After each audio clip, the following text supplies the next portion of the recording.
I am super pumped. We are bringing in Leva Bates, who was Blue Pants on WWE's NXT. Oh, cool. And she is a huge cosplayer, and you can check her out. Mm-hmm. And then the rest of the boys are going to be doing little cosplay things along the way. Mm-hmm. So we'll let you... We'll get more into that later. And we're going to be talking about that in next week's podcast a little bit more, the relationship that FC3 has built with the local wrestling community. Right. I'm going to give you and Colin an opportunity to tell us everything that's been going on because there's a lot. There's not enough for just a single kind of a mention in this one little podcast today. I want to give you guys some fair play on that. Yeah. So that's cool. So Leva Bates. Leva Bates. Leva Bates. Leva Bates, B-A-T-E. Okay. And Look it up, though. She does all kinds of crazy cosplay on the wrestling shows that she does right now. So, okay. Yeah, so she'll go to the ring dressed in costumes and whatnot, yeah, I'm assuming. Yeah. That's awesome. So I can't wait to meet her. That'll be cool. All right, so we have... Oh, it looks like a Cyclops or a Wolverine or something. We have a costume contest. We have the cosplay dating game. We have the cosplay lip sync battle. We have the cosplay wrestling feature. And then there are going to be a variety of opportunities for photo shoots and for meetups for fans to get together and do their group costumes and whatnot. So, and it's going to be all throughout the convention center, so there's going to be lots of opportunities to kick back and have some fun with the cosplay crew for a change of pace. That's going to be great. So we got all of that. What have we not covered so far in this particular? We do have a gaming room for board gaming and things of that nature. So we're going to be doing that again. Yep. Good. And that's through Jason Go? Yeah, I don't have the name of his... I think it's Casual Dragon Games. Yes, Casual Dragon Games. Okay. Yes. I'm going to be shooting craps in the corner. Anybody wants to join me? Little 4, 5, 6. Roll it. Dungeons and Dragons. So there's going to be some D&D, some card gaming, some like Magic. And we have the Starship Horizons Bridge coming back. Starship Horizon Bridge Simulators coming back. This time I want to play. That, people, is part of your admission, so there's no extra cost for that. Yeah. And we do have a couple of groups bringing in all sorts of props that you can get pictures taken with. There's a fee for some of those, and there's not for others. So keep that in mind. That's out of our control. That's up to the people that are bringing the props. Right. From what I understand, we are going to have one of the Ford vehicles from Harry Potter. From Harry Potter, will be there along with the Goblet of Fire. Okay. And platform 9 3/4 will be at. How many people are going to be running towards it really, really fast? I want to watch that. Yeah, that's going to be interesting. We're going to have to keep camera on that. We'll do like a Facebook Live throughout the course of the day. Try to go through and it. Seeing as we have the Doctor and Davros, we have to have a TARDIS. And we will. I believe that's courtesy of Experience Entertainment. Exactly. Yes. And I believe a couple Daleks are coming. Yep. Yeah, I'm working on K9, so we might have a K9. Oh, that'd be fantastic. That would be fantastic. That would be awesome. Maybe Davros will be there. I mean, Mark has a Davros too. He does. It's possible that he brings Davros and a Dalek or a couple of Daleks. Yeah. So. I think we're going to see 2 Daleks. I know he's been working on one feverishly lately, so I'm hoping that's the one we're going to see. Well, we know that by the time this podcast comes out, we haven't as of today made the announcement on Davros, but. We'll let him know, and I think that may change his mind once. Does anybody do a good Dalek impression? I think depending on how. We need one. Like I think we can probably all do one at one point or another. Oh, the Exterminate. Exterminate. There it is. No one does a good one. Just everybody does one. Yes. That's it. You need that voice modulator, and it does it for you. So. Like Nicholas Briggs has got the lock on that right now. He's been doing all the Dalek stuff for Doctor Who for 10 years now since New Who came back. Another thing I'm working on with one of our vendors out of Buffalo. He runs a little con up in Buffalo. Mark Miller is doing he always brings some retro video games. Oh right, yeah, I remember Mark. And he'll pull something so obscure that hardly anyone's ever played it.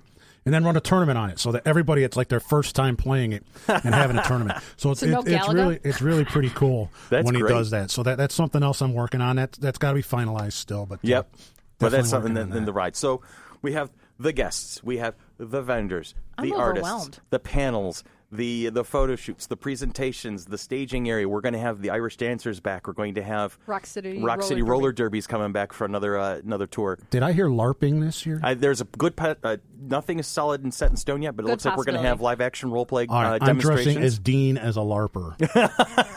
Remember that episode? He's going to do the Braveheart speech and everything. Yes. Is that the only speech he knows? Yes, it's the only. It's almost like that 1941 reference, right? Or not 19 Animal House, where he goes, "Stop! Don't stop me!" He's on a roll or something like that. And then we'll have the wrestling, and we're going to have the commission artists, the 501st and Ghostbusters, just like last year. They're both going to be back. I wonder how it's going to be with R2D2 and one of the Daleks meeting up again. Oh, they got along really well. They got beef? No? Yeah, Okay. they had there was no beef going on. I think R2 and the Dalek, they kind of hooked up, and they went off drinking together for a little while. I'm not surprised. I was going to mention... I'm sorry. Go ahead. I was just going to say that along with all that stuff, as someone that's just always looking to fill in the holes of his comic book collection, I want to see the dealer room. Yeah. Because you'll have stuff for purchase, and not just comics. And so I can mention 4 shops that have definitely confirmed to be at the convention. First Print Comics, obviously, as they're one of our sponsors. Right. They're helping us bring in Joe Jusko, Larry Hama. We're working on a couple of other things. I'm specifically working on, I want a female artist. Absolutely. And there's plenty of them. There's a couple names we have out there that we're still floating around, but we'll get that. Okay. 13th Verse Comics was there last year. They'll be back again this year. Pulp Nouveau Comics could not make it. Pulp Nouveau out of Canandaigua. They could not make it last year, but they're going to be with us this year. So people are looking for all those back issues last year that we maybe didn't have as many of. Pulp Nouveau should definitely have those. And a shop I'm not as familiar with based out of Syracuse, Larger Than Life Toys and Comics is going to be there as well. Okay. I mean, you anyone who's gone to Salt City Con in Syracuse has probably seen them as they run that convention. Okay. So I'm not as familiar with what they're going to have, but there's 4 right there. I have another that was with us last year. I'm trying to get to come back, and another local that's up in the air. I should know within a week whether they're going to be with us or not. Beautiful. So, how many vendors do we have total right now?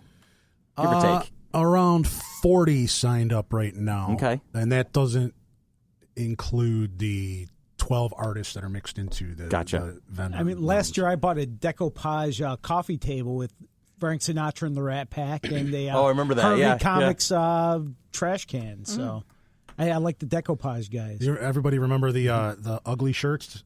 She's coming back. Those are pretty cool. But I also have like a guy's coming this year who does some customs. You know, your custom Funkos, your custom action figures. Cool. Very cool. So that's new to us this year. Good deal. I'm also a huge. I will be setting up, and I've got more toys and collectibles than you. Yeah, you're gonna shake a stick at. One whole side. Jason's gonna have one whole side. He's gonna have the whole wall. One whole side of a section of the vendor area is going to be his. We've got everything from the 90s till anything that came out last week pretty much locked down. Very cool. I do have some bad news for those who liked those little Lego figures last year. They were not actually Legos. They were a knockoff of Legos. Okay.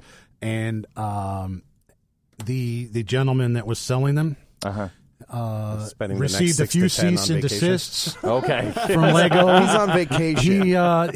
He no longer sells those as it went a little further than cease and desist letters. Oops. So unfortunately, I don't think we'll have those this year. I haven't seen anything like it around at any of the conventions. The underbelly of the Comic-Con world. Yeah. I want a complete podcast on just that issue. On that very issue? I want cease and desist. Right. And well, you could go a lot of times when you're talking artistic freedom and you're actually doing an artistic representation of something, you can really get away with that. I mean, that's how all of our comic book artists make their living. It's their representation of the character. Sure. But when you're actually selling basically the same exact figure that fits that Lego model that you have at home, that's when you're pushing the envelope a little too much. But yeah, it's definitely there's a lot of wiggle There's definitely room a line on either side of that. Sure. Now, Brian, it's something I wanted to talk about, and I know I've mentioned this in like one of the very first podcasts we recorded.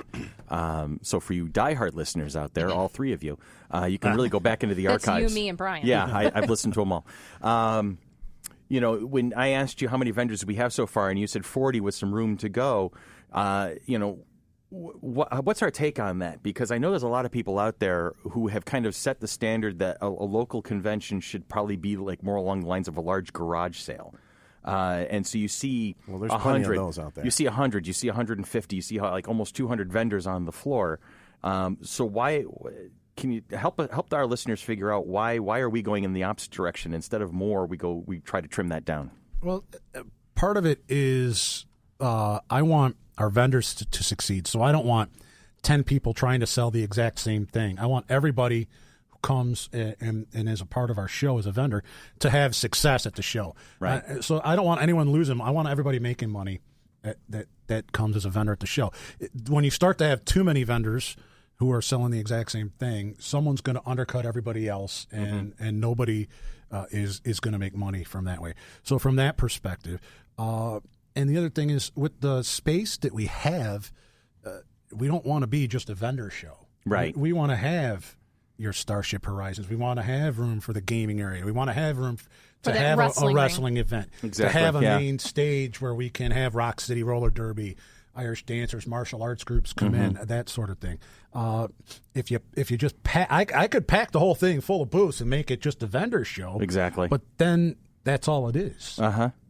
Yep. You don't have your panels. You don't have everything else. Right, and like I said, there's plenty of those happening. I mean, this weekend, if I can, or I think 2 weekends, Soon. 2 weeks at Village yeah, Gate. we've got the Village Gate show, which is always a great toy and collectible show. And there's something else by Stellar Events that I just saw that was having a comic book day type thing. At one of the Eagles clubs or yes, something. yeah, on Buffalo Road. That it's just hundreds in comic books. We may actually have a smaller version of and do one of those shows at some point in time. I've had talks with a couple of our vendors about doing that.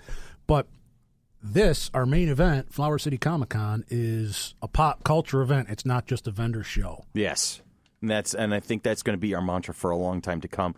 We want to make sure that everybody who walks in through the door is going to have a good time. That means ticket holders right down to the people who have spent money to set up a vendor booth. And even right down to the VIPs who are going to come in to sign autographs. We want to make sure that everybody's having a good time. The only person who should be completely stressed out is, Dan. And, well, too many times shows, they focus too much on the wrong thing. And your vendors who are coming in and spending their money to sell their product, and your artists who are paying for a table to sell their product, set up their products. They're the ones who are helping you pay for the space to do the convention. Exactly. And you need to take care of them. And a lot of places just take their money, pay for the convention. They don't care one way or the other. They'll plug as many people in as they can, get as much money as they can to run the convention, and then be done with it. But if you don't keep those vendors happy, they're not going to come back. Yeah, and we've found some really good vendors over the past 2 years now. If your vendors aren't happy, who do you think hears all the feedback on the floor? It's not us, not the people running the con. No, it's the other people. Those vendors are hearing what all your guests are saying as they're walking through. Exactly. And they can give you the best feedback out of anybody because they're getting the most honest as two people are walking by and saying that this really sucked or, I really loved that.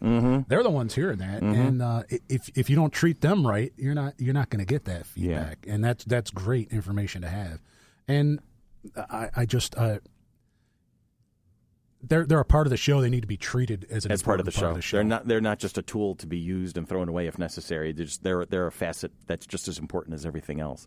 And we hope we convey that, And if we ever fail to, I hope somebody says something about it so we can fix it. That's all. Absolutely. That's all it really is to it because we're happy to learn. We're definitely accountable to everything. We want to learn. I mean, we opened up the comment section on our Facebook. And to say, hey, rate us. And we've gotten a handful of replies, but most of them were very positive. A couple of them were not. A couple of them, and they had very good. They posed their points reasons. very, very valid and very polite. And we appreciate that. That's feedback that we can use. We can work on going forward. And one of them, that's I think why I'm spending so much time having Brian talking about the vendor floor, is one of them did mention that they felt that they should go in. There should just been this massive array of people to buy from, and they were disappointed that unfortunately, one of the things that sticks out in my mind from that comment was where's the anime? And last year was really tough getting those vendors. I mean, people had to realize that Toricon was the exact same weekend as a huge established anime convention. Right. So trying to get those vendors to come to our convention in a first year where they didn't necessarily know how we were going to do, versus going to Toricon where they knew they were going to have 2,800 people coming through and seeing what they're selling, and it was specifically an anime convention. It wasn't a fair thing to ask